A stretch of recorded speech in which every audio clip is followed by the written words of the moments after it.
Buying and selling a home at the same time is one of the most stressful moves you can make, and most people get it completely wrong. Do I buy first, sell first? What happens if I end up with 2 mortgages or just no house at all? In this 2-part workshop, we're breaking down the exact timeline, negotiation tactics, strategies, and communication tools that make this all work so that you know how to buy and sell like a pro.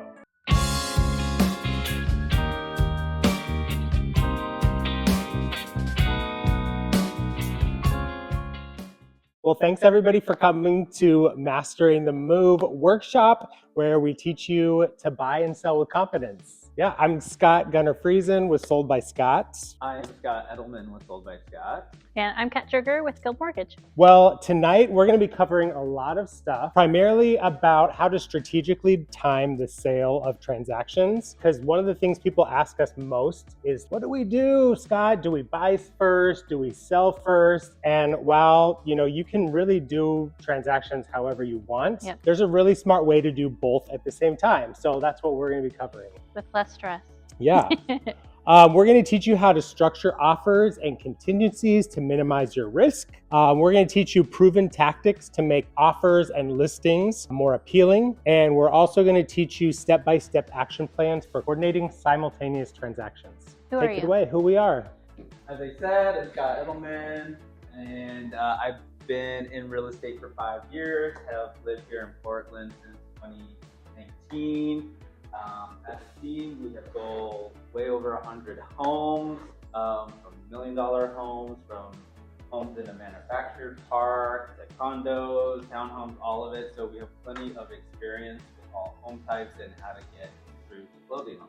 So I'm Gunner. Before I got into real estate, I came from the nonprofit world. So I've got about 12 years of experience just working with people, figuring out their needs, their wishes, how to help them align with, what they want to do in the community. And I basically took that passion and figured out how to transition it to helping people find the perfect home. And today with us, we have the amazing Cat Jerger. I'm Cat Jerger. I am with Guild Mortgage. I have been in lending for almost 15 years, which feels crazy to say, but you name it, I've seen it. Kind of a problem solver. So figuring out how to get you to where you want to be and meet all of your goals. There's a way to do it. We probably have a product to do it. And that's why I'm here today, is figuring out how you can buy before you sell without having to do it all in one swoop. We love it. Well, thank you for being with us today, Kat. Well, let's start it off with just a question for the group tonight. What feels riskier to y'all? So if you had to ask yourself, what feels riskier, selling before buying or buying before selling? Well, I definitely agree with the stat that buying before selling obviously carries more risk. So I see why selling before buying is more common by 54%.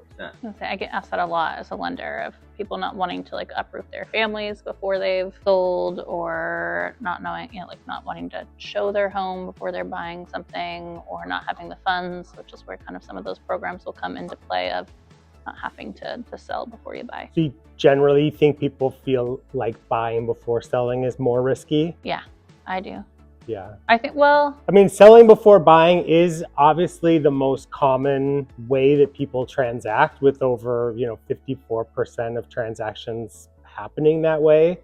Buying before selling is less common. Only about 31% of people transact that way. And then the remainder of the people are the smart few who know how to navigate the transaction and do both simultaneously. The stress points for selling before buying, that comes with fear of not being without a home. Like, what happens if I close on my current home and I haven't found a place to move into? Yeah. People ask us that all the time. I don't want to be homeless. Yeah. Is like the biggest thing people say. Yep. The stress of being on a time crunch. I mean, who doesn't think, shopping for a home is stressful enough already? Yeah. Having to do it on a time crunch of knowing, you've only got X days left before you have to vacate your home, makes it that much more stressful. And then another common thing I hear a lot is the pressure that people say that they fear they might have to settle for something that's not their dream home because the clock is ticking. The clock's ticking. And they're like, I just gotta find something to move into. And then that regret after closing of man, this is maybe not the house that I wanted. Yeah, if I would have had a little more time. Yeah. And the stress points for buying before selling, the risk of paying double mortgage. So, you bought the home and then you put your home for sale, and maybe it's not getting attention from the market, your home for sale, as we thought it might have, and it's sitting on the market a little bit longer. You end up paying two mortgages after 30 days and even more.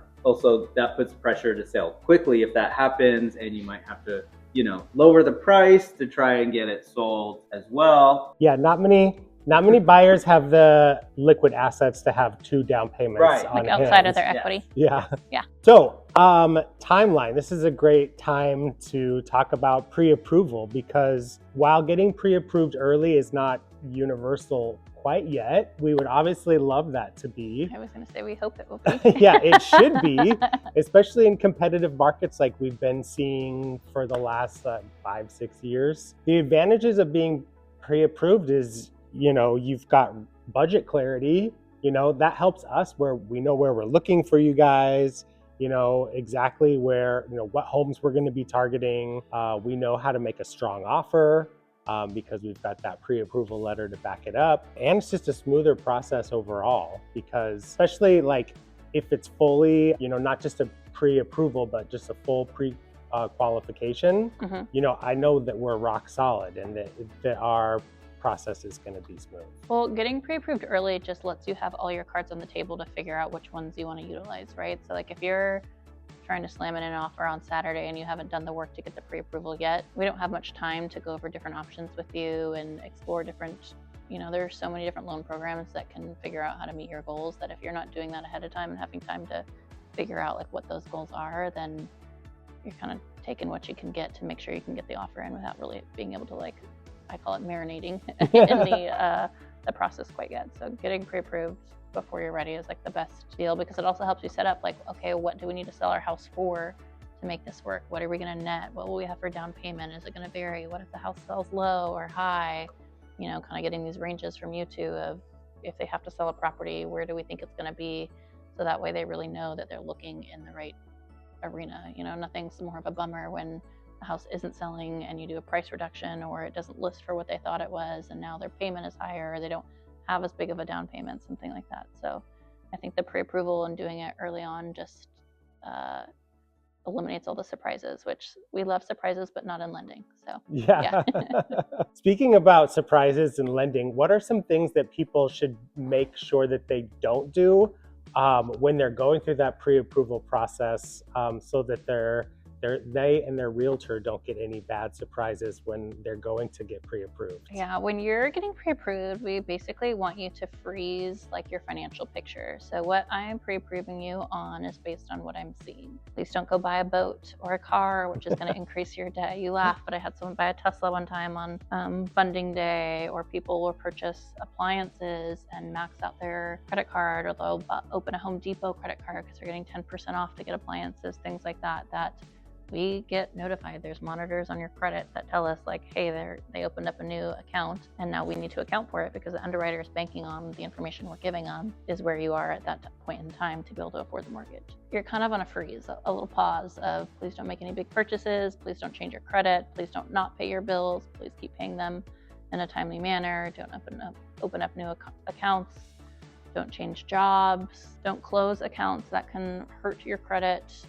Yeah, about just freeze. Yeah. Oh, I wish I had boat money. That's why I was laughing. Oh, yeah. The best boats Or at are least friends' a friend boats. with boat No, money. Yeah. the best boats are friends' Yeah. boats, okay? Yeah. Buying and selling at the same time doesn't have to feel like gambling, but it does require a plan. In part 2, we're talking about how to protect your equity, strengthen your offer, and control the negotiations so that you're not reacting, you're leading. Stay tuned, and I'll see you next week.